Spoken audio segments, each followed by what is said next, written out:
I've noticed that your notes say goblin music. Could you please Right. explain why it says that? Yes. Buongiorno, you creepy puppets. We are your hosts, Dandy and Luna. This is going to be the second episode where I'm going to subject some media to Luna instead. So, today we're going to be talking about the Italian horror movie Profondo, rosso, or in English Deep Red, from 1975. Now, this movie is part of what is known as the Giallo subgenre. Do you know what that is? Vaguely, but only from Red Letter So- Media. Yes. So Giallo is a genre of murder mystery primarily from Italy, which has more horror and erotic elements. And it peaked in the 70s and kind of like died out in the 80s. And people think it greatly influenced the slasher genre, which obviously would come up in the 80s. And there are like kind of a through line of themes. So the main one is the killer is always a black glove killer, is always using unique weapons, is revealed in the finale. And another thing, which is why I wanted to talk to you about this today, was because Giallos, even the very best of them, are notorious for having plots that make no sense by the end. Excellent. And as someone who I know you love your plots delving into and you overanalyze everything. You love analysing stuff. I like to analyse I thought this would be fun. Yes. To do. So without further ado, we'll get started. So we have our credits roll, and mid-credits, it opens on a family at Christmas, and children's music's playing, and against the wall we see a silhouetted shadow of a figure stabbing another to death, and a bloody knife falls to the floor, and then we suddenly see Charles' feet come into frame. It's a very happy start to our movie. Okay. Credits end, and we flash forward to a parapsychology conference. It goes inside, and this Professor Giordani we were introduced to, and he is explaining telepathy in nature, specifically how insects and plants can use that. And he introduces the lady on the stage called Helga Ullman, who is a psychic medium, who, to show her credibility, however, if you believe in such a thing, she tests her abilities on the stranger, basically asking him, "You, sir, this is your name, you've got your hand in your pocket, you have keys, you're touching some keys and one is longer than the other, that kind of thing, is this correct?" And he's shocked when it is. Right. So she's showing her credentials with that before suddenly becoming overwhelmed because she can feel twisted, perverted and murderous thoughts from someone in the audience. Oh, okay. And she says that mentally in her head, while this is happening, she can hear children's music before saying, "You've killed once and you will kill again." Right. She's calmed down on the stage by the two professors before showing, after the conference, her talking to Giordani, who says that she can identify the killer, unaware that she's being watched. We then cut to her later that evening in her apartment, where she suddenly hears children's music from outside the room, and then is suddenly attacked by a black-gloved killer and killed with a meat cleaver. Right. We cut to and are introduced to our main character, Marcus Daly, who is an English jazz musician, a pianist, who's just finished his band practice and is walking home, and he comes across his musician friend and very drunk friend called Carlo. Right. Which, for reference, every time you see him in this movie, he's heavily intoxicated. That's his character trait. Okay, the character is supposed to be drunk. He's right. a drunk. It's not just that they got whichever actor happened to be nearby. The answer is maybe. Maybe. You don't know. They have a quick conversation about everything and nothing before hearing a scream, so Marcus runs to investigate. From street level, he looks up and sees Helga in her apartment by her apartment window and her being murdered. Right. And so he rushes to her apartment to find a mutilated body and sees the killer from the same window walking into the night. Okay. We then cut to the police arriving at the apartment, and Marcus is convinced that in the apartment when he went to investigate, there was a painting that had either been tampered with or was now missing. He can't pinpoint why this is important or why this is relevant. Yeah. A reporter suddenly barges in called Gianna, who instantly starts making moves on Marcus and showing interest. Right. And is trying to pry for information, and obviously the police are saying, like, "No, get out, this is a crime scene." Oh, is she trying to, like, flirt information out of the guy? Is that what it is? A little bit. Yeah. And before she leaves, she takes a photo of Marcus without his permission and then walks off. Okay. We then cut to the next morning, where there's a quick scene at Helga's funeral, where Marcus and Gianna are chatting, and Gianna points out Giordani and basically explains to Marcus what his relationship was to Helga Ullman. This morning's newspaper identifies Marcus as being the witness using the photograph that Gianna supplied them. Right. So now the killer knows who witnessed the murder and has a name to put to the face. Now he is in danger. Yeah, so he's been put in the crosshairs. Great. Okay. Yes. She's immediately interested in him and wants to help investigate the murder. They basically want to super sleuth and find and go behind the police's back and solve the mystery for themselves. Okay. And he, being a very stubborn Englishman, is the description I would say in this.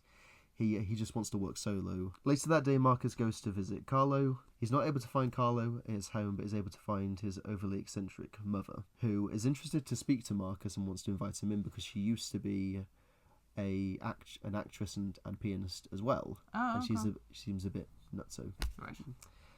However, he's very much in the mindset of, I want to get the hell out of here. I'm not in the mood for this. To socialise. Exactly.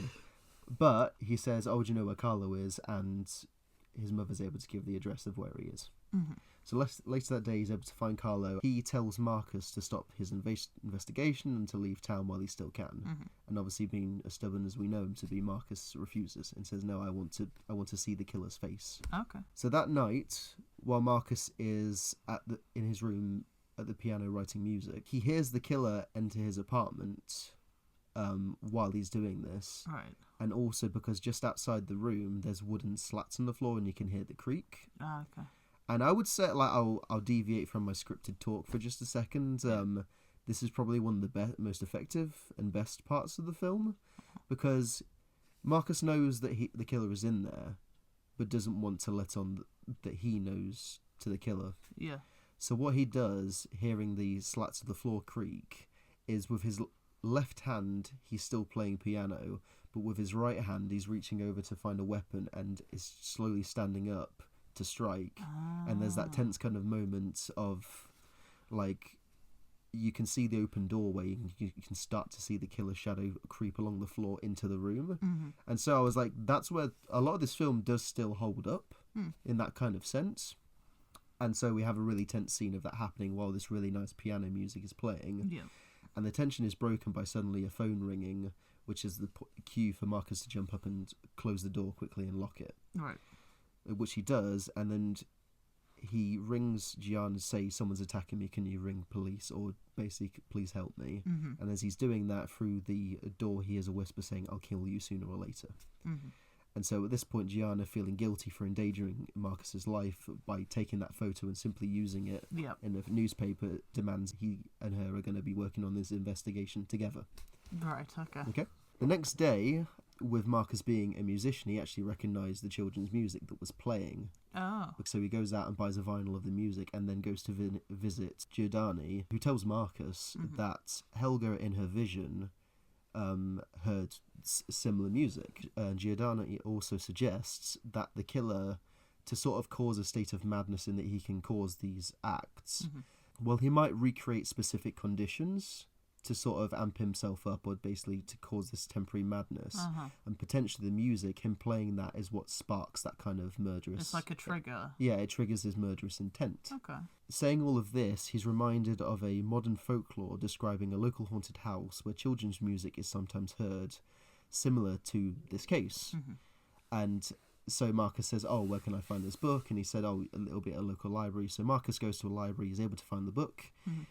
He finds that specific story and finds a picture of the house. So he tears that out of the book and finds out that the author of the book is a lady named Amanda Rigetti, and he plans to visit her to learn more. However, unbeknownst to him, the killer is listening in and is watching. Oh. So we cut to her in her house as the next scene, which she hears children's music. Yeah. You should already know how this is going to go. Yeah. She hears children's music before being attacked by the killer, and she is murdered by being drowned in scalding water before Marcus can arrive. Ooh. And her body is found in her bathroom with one hand pointing at the tile wall. How did the killer get there first? He was obviously watching Marcus at the library, learning who the author is. Yeah. But the way that Marcus gets her address is because he rings Gianna, who at the news station, who gives him her address. Oh. They are not in the same scene. Oh, okay. So it's the next day. It's the next day. Okay. So unless this killer must have been following Marcus around town to get all of the information and then be like, now I know where I'm meant to be going. Yeah. There's some little things like that. Okay, that's fair enough. Yeah. I assumed that it was like, right, I found out this person's address, I'm going to go there, and then the killer somehow beat him there. That's a lot of this movie is, whenever a new piece of information is learned, Yeah. or someone learns something of importance, expect the next scene to be their death. Yeah. So her body is found with one hand pointing at the tile wall. Marcus has a look at the photo of the house that he'd ripped out of the book and sees in front of the house rare plants. So he goes and does a lot of super sleuthing. He asks a bunch of green fingers until he finds one that says, I was the one that bought these plants. Mm-hmm. And he tells Marcus who he sold them to and where they were delivered. There's a very quick scene of Marcus meeting up with Giordani the next day, who tells of Amanda pointing to the wall. So Giordani says he'll go and check out the scene of the crime. Right. So we split off, so we have Giordani doing something and we have Marcus doing something now. Uh-huh. I'll start with Giordani in this case. Okay. So Giordani goes to the crime scene where there's Amanda Rigetti had a caretaker who basically, for some reason, because she was murdered in the bathroom, the police have already come and gone. Uh-huh. But the house is still open, which I don't know if that would be the case. More concerning is the fact that they didn't wipe up the blood. So there's bloody handprints all over the walls and on the sink. Mm. The caretaker, this old lady, basically is saying, like, "Oh, I should really start cleaning up." So she turns on the taps, Right. and of it, because of how hot they are, the condensation appears in the mirror. Oh, yeah. So Giordani has a kind of epiphany moment where he's like, the wall that she's pointing at is directly next to the bath. Uh-huh. So he turns on all the taps, and then the condensation reveals that she was writing a message on the wall before she died. Okay. And she's spelling out, so in my version it says a stat, but when translated it says it was. Okay. We then cut to Marcus's investigation. So he goes to the house, which turns out to be abandoned, and he goes and visits the caretaker, who lets him in.